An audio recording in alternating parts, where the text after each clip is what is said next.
Hello, my name is Kelly. Ever since I was a child, I dreamed of becoming a journalist or working in magazine publishing. My passion for writing and staying on top of trends naturally led me to pursue a degree in journalism and media. During college, I immersed myself in the world of storytelling, and upon graduation, I started working for several companies. While none were particularly well known, I took pride in knowing I was living out my dream. Around the time I turned 30, I met Matthew, my future husband. Matthew came from a wealthy family that ran a successful business. And while this seemed like a minor detail at first, it turned out to be a significant factor in my life. His mother, Grace, never approved of me. She made it clear from the beginning that she didn't consider me a suitable match for her son, often criticizing my career in journalism and belittling my academic background. Grace's negative attitude was hurtful at first. It's difficult to feel constantly undermined, especially by someone who should welcome you into the family. For reasons only she could understand, Grace thought it was acceptable to treat me poorly. Thankfully, Matthew always stood by me, defending me against her harsh words. His father, Larry, was also on my side, stating up for me whenever Grace crossed the line. Over time, I grew more resilient to her jabs. Matthew even suggested we distance ourselves from her, but I disagreed. Matthew worked closely with his father in the family business, and distancing ourselves from Grace could have made things uncomfortable for Larry, who was nothing but kind. I didn't want to be the cause of tension in their family, nor did I want Matthew to sever ties with his mother. I learned to be patient, recognizing that maintaining family relationships often involves navigating complex emotions and difficult circumstances. We limited our interactions with Grace to a few times a month, but that dynamic shifted when Larry had to travel overseas for business. Grace, not wanting to be alone, moved in with us until his return. I was hesitant about the arrangement but believed that family should come first. Living with Grace, however, was far more challenging than I anticipated. She found fault in almost everything I did, and her criticisms seemed relentless. Still, I managed to maintain my composure, reminding myself that as long as her words caused no actual harm, I could endure her presence. But my patience was truly tested during a particularly stressful week at work. I was leading a major redesign for a section of our magazine, an important project that could lead to a promotion. The pressure was immense, and Grace, oblivious to the weight of my responsibilities, seemed indifferent to the stress I was under. The night before my big presentation, I was discussing my anxieties with Matthew when Grace overheard us. She waltzed into the living room and decided to offer her unsolicited opinion. "Well, Kelly," she began, "I overheard your conversation, and honestly, you probably don't have the skills for this. You'll likely do poorly tomorrow." Her words were cold, and she followed up with, "Maybe it's time to quit and focus on being a housewife." Her comment stung deeply, not just because of the lack of support but because it revealed her complete disregard for my professional aspirations. I tried to brush it off, but then she added, "I can't believe he married a journalist." Her tone was dripping with scorn, as if my career and everything I worked for were worthless in her eyes. Frustrated, I finally stood up for myself. "Grace, you're overstepping. I don't have time for this right now. I have more important things to focus on than your opinion of me." She looked stunned by my boldness. "How dare you speak to me like that?" she shot back, turning to Matthew. "Say something. Your wife is disrespecting your mother." But Matthew stayed calm, siding with me. "Mom, she's just defending herself. There's nothing wrong with that." Grace, clearly offended, accused me of turning Matthew against his family. "Look how easily you've turned him against us," she spat. "You'll regret this, Kelly." Her intrusion into our private conversation and her blatant disrespect left me simmering with anger, but I chose not to let it consume me. Matthew tried to apologize on her behalf, but I stopped him. It wasn't his burden to bear. After that heated exchange, we decided to call it a night. My mind was too occupied with my presentation to dwell on Grace's threats, but the tension lingered. The next morning, I focused on what truly mattered: my career and the opportunity ahead. I arrived at work early, eager and prepared for my presentation. But when I opened my laptop, I was met with a heart-stopping discovery. All the files on my desktop were gone. It was as if my laptop had been completely reset. Panic surged through me as I frantically checked my email, hoping the backups I'd sent would save me. But to my horror, even my inbox and trash had been wiped clean. Overwhelmed and fighting back tears, I approached my boss to explain the situation. His reaction was anything but understanding. He reprimanded me harshly, his voice sharp with frustration, and then coldly told me to forget the presentation altogether. The weight of his words hit me hard. As if that wasn't enough, I soon found out that my boss had a backup presenter lined up, just in case I failed. In that moment, it became painfully clear that my chances for advancement at the company were slim. Devastated by the turn of events, I left the office in tears, my heart heavy with disappointment. When I got home, Matthew was still there. The moment he saw me, his expression changed, and without hesitation, he decided to take the day off to be with me. He pulled me into his arms as I cried, the stress and heartbreak of the morning overwhelming me. Once I had calmed down a little, he gently asked, "What happened, honey? Didn't the presentation go well?" "There was no presentation," I replied, my voice shaky. "At least not by me." Matthew looked at me confused. "What do you mean? You've been working so hard on this for days. You barely slept." I took a deep breath, still struggling with the shock of it all. When I got to work and opened my laptop, everything was gone. All the files were deleted. His brows furrowed in disbelief. "How is that even possible?" "It's embarrassing," I admitted, the memory still fresh and stinging. I had to explain the whole thing to my boss. I'd backed everything up by emailing it to myself, but even my inbox and trash had been completely emptied. Matthew's face softened with sympathy. "I'm so sorry this happened. What did your boss say?" I sighed, the words still heavy on my chest. He was furious. He called me unprofessional and lazy. And the worst part, he had someone else ready to give the presentation. The bitterness in my voice was hard to hide. "But you still have your job, right?" Matthew tried to find a silver lining. "Yes, but I'm stuck. There's no room for me to advance or move up. I'm done here," I said, defeated. "Don't worry, honey. You'll find a better job. I'll be here for you through it all. Just keep working there until you're ready to leave," he reassured me, his support unwavering.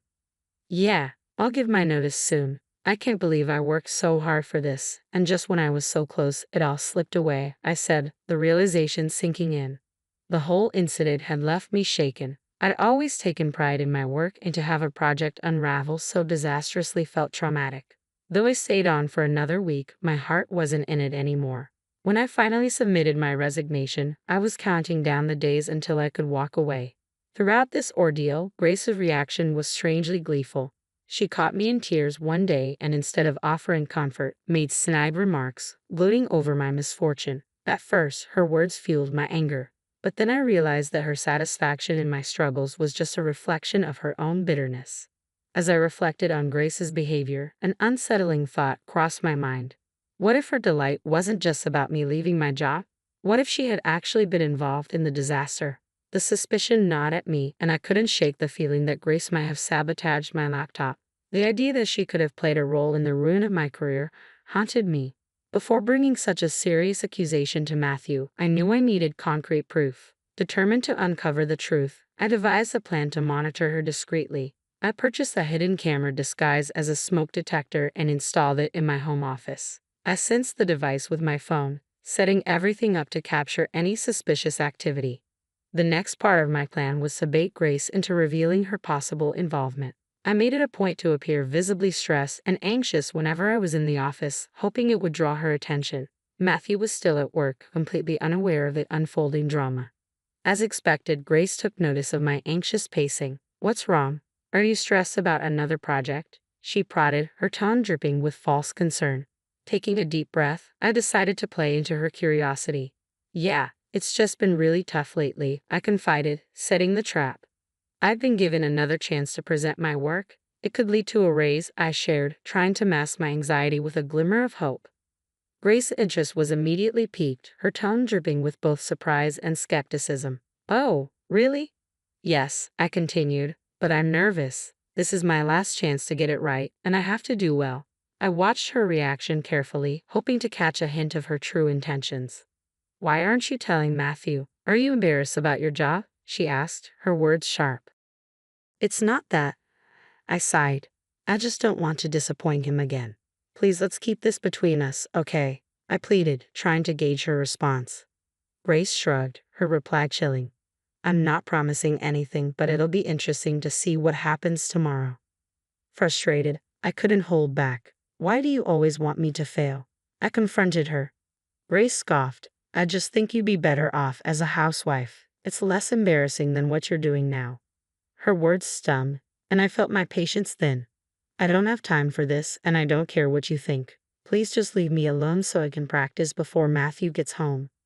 With that, Grace finally left, but her unsettling smirk lingered in my mind long after she was gone. I stayed in the office a little while longer, processing everything before leaving to join Matthew when he got home. Throughout dinner, I couldn't shake the unease that her occasional smirks brought. Each one sent a ripple of anxiety through me, heightening my suspicion. Later that night, after Matthew and I had settled into our usual routine of watching a few episodes of our favorite show, I decided it was time to check the footage from the hidden camera in my office. As we watched, the screen showed nothing unusual until around midnight. That's when Grace stealthily entered the office. My heart raced as I hastily showed Matthew the live feed on my phone. At first, he was puzzled, but soon disbelief crossed his face as Grace tampered with my laptop, causing it to shut off and restart. Matthew's expression shifted from shock to anger as he realized what was happening. Meanwhile, the camera showed Grace rifling through my files. Unable to contain his frustration, Matthew stormed into the office, his footsteps heavy with fury. He burst through the door, startling Grace, who spun around, caught in the act. "What are you doing in here, Ma?" Matthew demanded, his voice strained as he tried to maintain his composure. "Oh, nothing really," Grace replied, feigning nonchalance. "Then why is Kelly's laptop open? Are you accusing me of going through her stuff?" Matthew pressed, his voice rising with suspicion. "I think you did more than just go through her laptop, Mom. Did you come here to tidy up at midnight? You know Kelly would never leave her laptop open like that," Matthew retorted, his frustration clear. "Don't talk to me like that. I'm still your mother," Grace snapped defensively. "Yeah, my mother who seems to enjoy hurting and sabotaging my wife," Matthew shot back, his voice unwavering. "We caught you on camera resetting Kelly's laptop. You were spying on me? That's disgusting. How could you film me without my consent?" Grace exclaimed, her indignation rising. "I didn't put cameras in your room," I interjected, stepping beside Matthew. "I installed one in my office. You went in there without permission." The confrontation had brought to light the extent of Grace's interference, and it was a defining moment for all of us, a test of both loyalty and trust. Despite her wrongdoing, Matthew stood firm in his decision. "Even if we did film you, it's nothing compared to what you've done to Kelly. I want you out of our house tomorrow," he declared resolutely. Grace's voice wavered with desperation. "But I'll be all alone." "I don't care, Mom. I don't want to talk to you right now," Matthew replied, his mind made up. The next morning, Grace attempted to stall her departure by making breakfast and washing dishes, hoping to buy more time. But Matthew wasn't swayed. As soon as she finished, he came downstairs with her bags already packed. "Your Uber's on its way," he informed her. Grace pleaded tearfully, a rare display of vulnerability from someone who typically brought others to tears. But Matthew, unmoved, retreated to our room, leaving me to face her alone. "You set me up," Grace lashed out, her voice trembling with accusation. I met her gaze calmly, though my words were firm. "If anyone should be yelling, it's me. You're lucky I haven't shared the footage with your friends and family. If they knew what you did, you'd lose them all." My words silenced her. After Grace's departure, I felt a wave of relief wash over me, though my job situation still weighed heavily on my mind. However, with Matthew's support, I knew I'd find my way forward. Once my notice period ended, I took some time off to rest and recalibrate. In the months that followed, I enrolled in specialized courses related to my field, honing in on a niche that could give me the edge I needed. My decision not to expose Grace was driven by a desire to rise above her pettiness and prove my capabilities on my own terms. With Matthew's family connections, I secured several promising recommendations, and with his unwavering support, I found the breakthrough I'd been hoping for. I was offered the role of chief editor at a globally recognized magazine. The work was demanding but incredibly fulfilling. As I threw myself into my new role, the need to prove myself to Grace faded into the background. In fact, during those transformative months, we had no contact with her at all. My journey to becoming chief editor wasn't just a professional victory, it was a personal liberation. I no longer needed to validate my worth to someone who had doubted me. Matthew, meanwhile, continued to maintain a professional relationship with his father, Larry, though we heard little about Grace. Larry hinted that she still harbored some resentment, but he kept the details to himself. Despite knowing that Grace hadn't completely let go of her bitterness, I was content. I had risen above her schemes, and I felt stronger for it. Yet deep down, I knew a confrontation with her was inevitable, especially given the unresolved tension that lingered in the background. When I found out that both Grace and Larry were attending a significant company event I'd be at, I braced myself. The party was a grand affair with prominent figures from various industries in attendance. Matthew and I made sure to look our best, fully aware of our own growing influence. As we arrived, we spotted Larry and Grace waving us over. We approached them, exchanging pleasantries, though Grace's eyes raked over me with a critical smirk. "Look at you, trying to fit in," she sneered. Ignoring her, Larry chimed in warmly, "Kelly, you look lovely as always." "Thanks, Larry. How have you been?" I asked, steering the conversation away from Grace's pettiness. "Yeah, how's unemployment treating you?" Grace cut in sharply. "Wait, you're unemployed?" Larry asked, genuinely surprised. "Oh, yes, she messed up at her job, and they let her go. I've always said she's not good enough for our son. Look at her, she can't even keep a job." Grace mocked, her grin malicious. "That's enough, Mom," Matthew intervened, his tone firm. "Stop siding with her. It's bad enough having to see her everywhere. We wouldn't have to if you just left her, like I said," Grace insisted stubbornly. "All right, that's enough. Either you stop talking, or I'm leaving," Matthew warned, his patience wearing thin. Larry, trying to ease the tension, smiled at me. "Kelly, sweetie, if you need a job, let me know. It would be great to work with you." "That's kind of you, Larry, but I'll have to pass," I replied graciously, though I appreciated his offer. Grace muttered under her breath, "Of course not. I told you she's lazy and incompetent." Just then, my name echoed through the room, followed by a wave of cheers. I turned to see the CEO motioning for me to come up to the small stage. Excusing myself, I left Grace and Larry behind, with Larry amused and Grace, for once, speechless. As I stepped onto the stage, the CEO began praising my contributions to the company, particularly my innovative ideas for the magazine. The room filled with applause, and I was soon invited to give a speech. Standing there, I thanked Matthew for his unwavering support and acknowledged the efforts of my colleagues, whose collaboration had been invaluable. I also subtly alluded to an unnamed critic whose skepticism had fueled my determination to excel. When I stepped off the stage, I was met with congratulations from various guests, many of whom were curious about the mysterious critic. I smiled, but kept that detail to myself. Returning to our table, Matthew greeted me with a proud embrace, and Larry offered his congratulations with a warm hug. Grace, however, could only manage a cold, disdainful glare. "Oh, Kelly, this is incredible. Now I see why you wouldn't want to work with us," Larry remarked, genuine admiration in his voice. "Thanks, Larry. Honestly, if you'd offered me a job 8 months ago, I might have taken it," I admitted, reflecting on how far I had come. "You should have. At least then you'd be paid more," Grace interjected sharply, her tone dripping with sarcasm. "Paid more? I couldn't put a price on this," Larry countered, defending the intangible rewards of my current position. "Right, like she's worth that kind of money," Grace scoffed dismissively. "No, Grace, I mean I couldn't match what she's making right now," Larry clarified, hinting at my substantial earnings. Grace's face twisted in confusion. "What do you mean?" Larry turned to me, asking for permission. "Do you want me to tell her, Kelly? It might sound like boasting if I do." With a nod, I allowed him to reveal the truth. "Kelly makes at least 6 times more than I do in her current role," Larry said, his words leaving Grace visibly stunned. Her eyes widened in disbelief. "She must be making way more than Matthew or I could have imagined," Grace muttered, her tone shifting from disbelief to reluctant acknowledgement. "That can't be right. You must be mistaken," she insisted, still struggling to grasp the reality. "He's not mistaken, Mom," Matthew interjected calmly. "And I meant it when I thanked you. Your constant criticism only pushed me to support Kelly even more. Seeing her success probably stings, doesn't it?" Grace's eyes narrowed, her anger barely concealed. I smiled politely. "Anyway, Matthew and I have other people to speak with. Grace, Larry, feel free to join us later," I said, making it clear we were moving on. Larry chuckled, raising his glass in a small toast to me as Matthew and I walked away.